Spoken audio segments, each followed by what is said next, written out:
અમારા બિઝનેસમાં અત્યારે ઘણું બધું ડેવલપિંગ છે. પહેલા અમારા બિઝનેસને લોકો સી ગ્રેડ માનતા હતા, પણ અત્યારે બહુ રિસ્પેક્ટિવ અત્યારે અમે બ્યુટિશિયન કે હેર ડ્રેસરને જેમ ડૉક્ટર હોય છે એમ એ રીતે અમારી ઇમેજ બની ગઈ છે બ્યુટિશિયનની. બ્યુટિશિયન ઇઝ ડૉક્ટરની ડિગ્રી પણ લે છે બ્યુટિશિયનો, અને એટલું બધું એડવાન્સ અમે અત્યારે આગળ વધી રહ્યા છે અને અમારા બિઝનેસને ખૂબ ડેવલપમેન્ટ કરીએ છીએ અને અમારા બિઝનેસને અત્યારે બધા બહુ રિસ્પેક્ટલી જોતા હોય છે અને બહેનો પણ ખૂબ જ આમાં સક્રિય છે.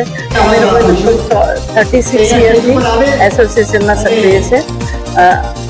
ગુજરાત બ્યુટી એસોસિએશન છે અમારા બ્યુટી પાર્લરના એસોસિએશનમાં. બીનાબેન પારેખ અમારા સેક્રેટરી છે.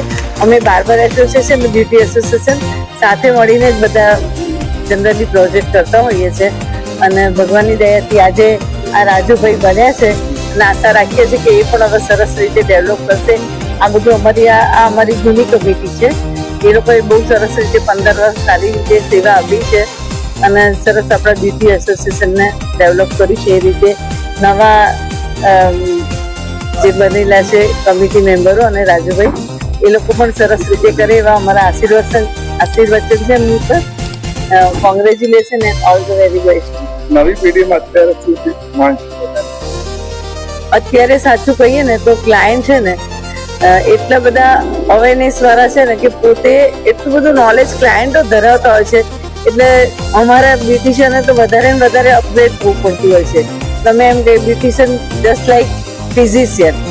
અત્યારે લોકોને હેર ફોલ થતા હોય, સ્કિન ખરાબ થતી હોય, બોડી પૂતન થતું હોય, તો અત્યારે ડૉક્ટર પાસે ઓછા ક્વેશ્ચન કરે છે, બ્યુટિશિયન પાસે જઈને વધારે કરે છે.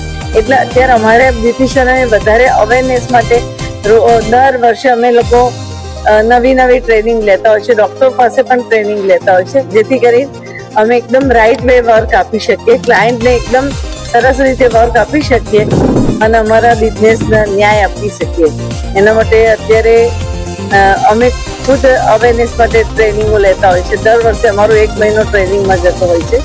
એટલે અમે લોકો હવે પહેલાંને જેમ નથી કે ગમે તેમ બધાને એક જ લાકડી પહેલા આપતા હતા, બધા ફેશિયલ કરાવવા તો એક જ સરખું કરતા. અત્યારે એવું નથી. અત્યારે બધા એકદમ સ્કિનને એકોર્ડિંગ બધું ટ્રીટમેન્ટ કરતા હોય છે, હેરને એકોર્ડિંગ ટ્રીટમેન્ટ કરતા હોય છે. એટલે અમારો બિઝનેસ કહેવાય ને જસ્ટ લાઈક ફિઝિશિયન ડૉક્ટર જેવો બિઝનેસ થઈ ગયો છે. એટલે અમારો બિઝનેસ ખૂબ ડેવલપ કરી રહ્યો છે ને મારા બધાના સાથ સહકારથી. ભૂપેન્દ્રભાઈ, શું કહેશો? તમારી અધ્યક્ષતામાં આજે નવા પ્રમુખોની નિમણૂક કરવામાં આવી છે, તો કંઈક સાચું રહ્યા? હા, એટલે અમારા જે નવા પ્રમુખોની જે વરણી અને જે કાર્યકર મિત્રો છે એ બધાની વરણી જે કરવામાં આવી છે અને ખૂબ જ સારી રીતે એ પોતાનું કાર્ય સંભાળે.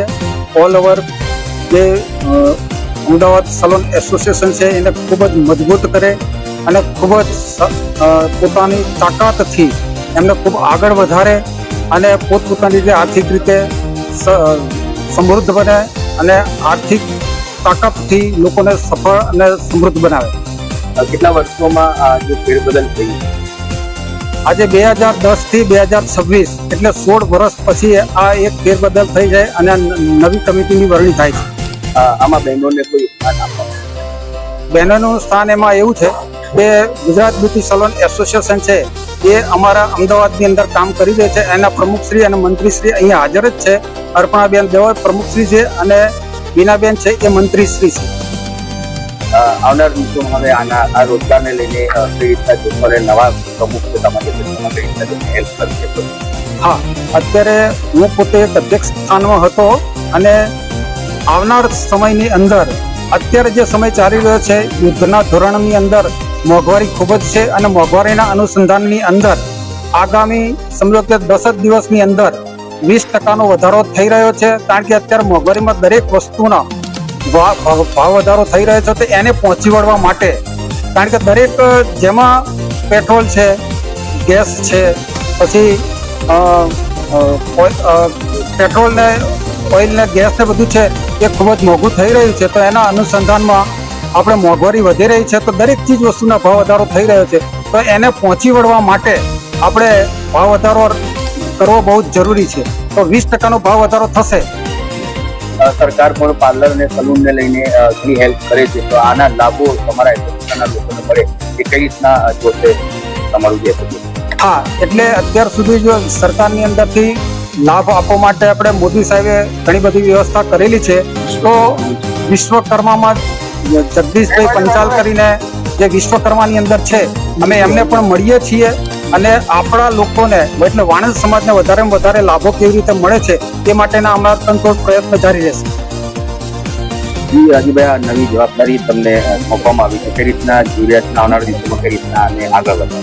ત્યારે જે સર્વસંમતિથી મારી લોકોએ પસંદગી કરી છે અમદાવાદ પ્રેસિડેન્ટ તરીકે, તો મારું આગામી લક્ષ્ય દરેક કાર્યકર્તાઓ માટે અને સલૂનો માટે અને એમ્પ્લોય માટે સારી રીતે ટીમની સાથે કામ કરવાની મને તક મળી છે. અને આવી જે પ્રમુખ તરીકેની જે મને જવાબદારી સોંપી છે તો સૌનો આભારી છું. અને આવી જે મને ગૌરવ થાય છે કે મને સમાજની સેવા કરવાની એક ધન્યતા અનુભવું છું. અને મારી સાથે જે જમીલભાઈ છે કે જેમને પાંચ કાર્યકર્તાઓ કામ એકલાથી રહી ખડા પગે રહી, નથી એમને ખાવાનો ટાઈમ જોયો, નથી એમને પીવાનો ટાઈમ જોયો, કે નથી એમને સુવાનો ટાઈમ જોયો, અને મારી સાથે સતત પ્રયત્ન લઈ અને આગળ મને જે યોગદાન આપ્યું તો હું કઈ દિવસે શુક્રિયા અદા કરું છું અને આભારી છું એમનું કે આવું આગળ મારી જે બે કાર્ય રહેશે.